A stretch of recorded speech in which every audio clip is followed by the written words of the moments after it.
बिस्मिल्लाहिर्रहमानिर्रहीम।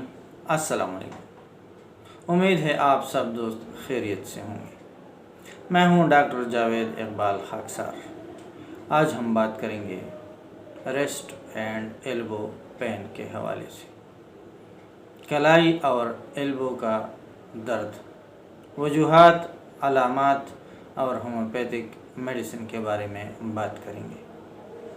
कलाई में दर्द अक्सर मोच या अचानक चोटों से और फ्रैक्चर की वजह से भी होता है, लेकिन कलाई में दर्द तवील मुद्दती मसाइल से भी हो सकता है, जैसे बार बार तनाव, गठिया यानी जोड़ों का दर्द और कार्पल टनल सिंड्रोम।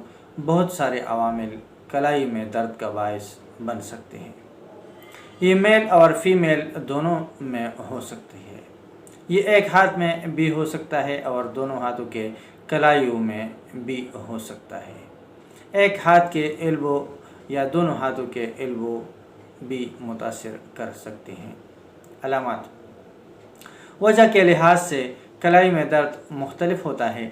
ऑस्टियोआर्थराइटिस के दर्द को धुंधले दर्द की तरह शुमार किया जा सकता है, जबकि कार्पल टनल सिंड्रोम का दर्द सुइयों का एहसास या झंझलाहट का एहसास पैदा करता है। ख़ास तौर पर रात के वक्त दर्द की ज़्यादती होती है। वजूहात: injury, arthritis, carpal tunnel syndrome, gangrene cyst, बार बार तनाव या कोई भी सरगर्मी जिसमें कलाई का बार बार हरकत शामिल हो। ऐसे मज़दूर जो काम के दौरान कलाइयों का ज़्यादा इस्तेमाल करते हैं या टेनिस खेलते वक्त इससे कलाइयों के इर्द गिर्द टिश्यू को सूजन हो जाती है। यह तनाव फ्रैक्चर का बायस बन सकता है।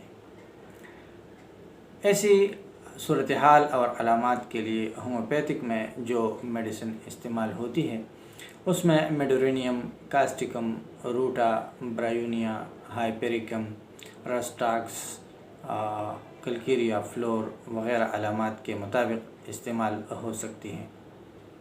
अगर आपको इसी किस्म की कोई तकलीफ़ ज़ाहिर हो तो अपने करीबी डॉक्टर से रुजू कीजिए।